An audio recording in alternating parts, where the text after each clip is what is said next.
अब हम पढ़ेंगे बिहारी के दोहे का कविता का सारांश।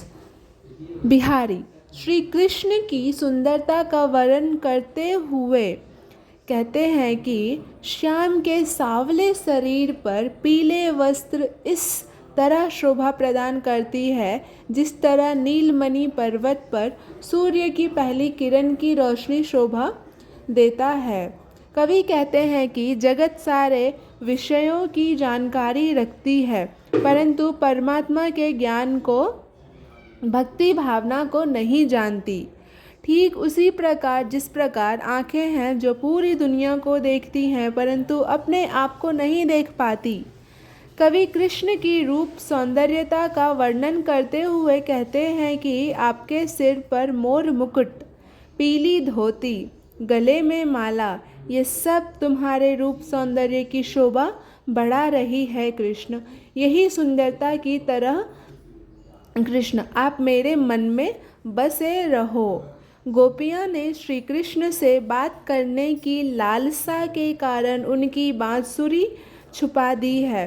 पूछने पर वो भौंस चमकाते हुए मुरली ना चुराने की कसम खाते हैं तथा बांसुरी देने से इनकार करती हैं।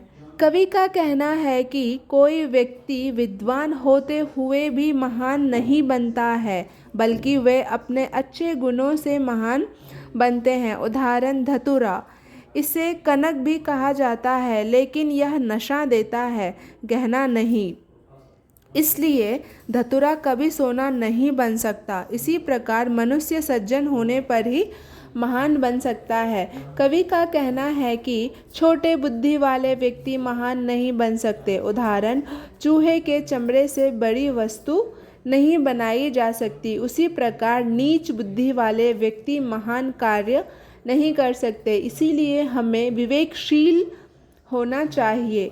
बिहारी कहते हैं कि हाथ में माला रखकर जाप करने के साथ तिलक लगाकर आडंबर करने से कोई काम नहीं होता है। मन तो कांच की तरह क्षणभंगुर होता है जो व्यर्थ में नाचता रहता है। मनुष्य इन सब दिखावों को छोड़कर अगर भगवान की सच्चे मन से आराधना करें तभी उनका सभी काम बन सकता है। कवि का कहना है कि संसार में सब कुछ सुंदर है, केवल अपना देखने का नज़रिया अलग है। अर्थात हम जिस तरह संसार को देखेंगे उस तरह हमें दिखाई देगा।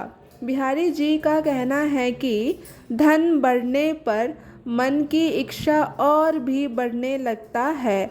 ठीक उसी प्रकार जिस प्रकार पानी के होने पर कमल खिलने लगता है और पानी की कमी के कारण कमल मुरझाने लगता है, उसी प्रकार धन की कमी होने पर मन मुरझा जाता है। कवि का कहना है कि समय समय पर सुंदर दिखता है, किसी का रूप कुरूप नहीं होता है।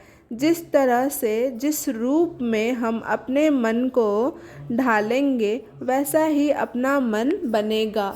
आशा करती हूँ आप सभी को ये सारांश समझ में आया होगा।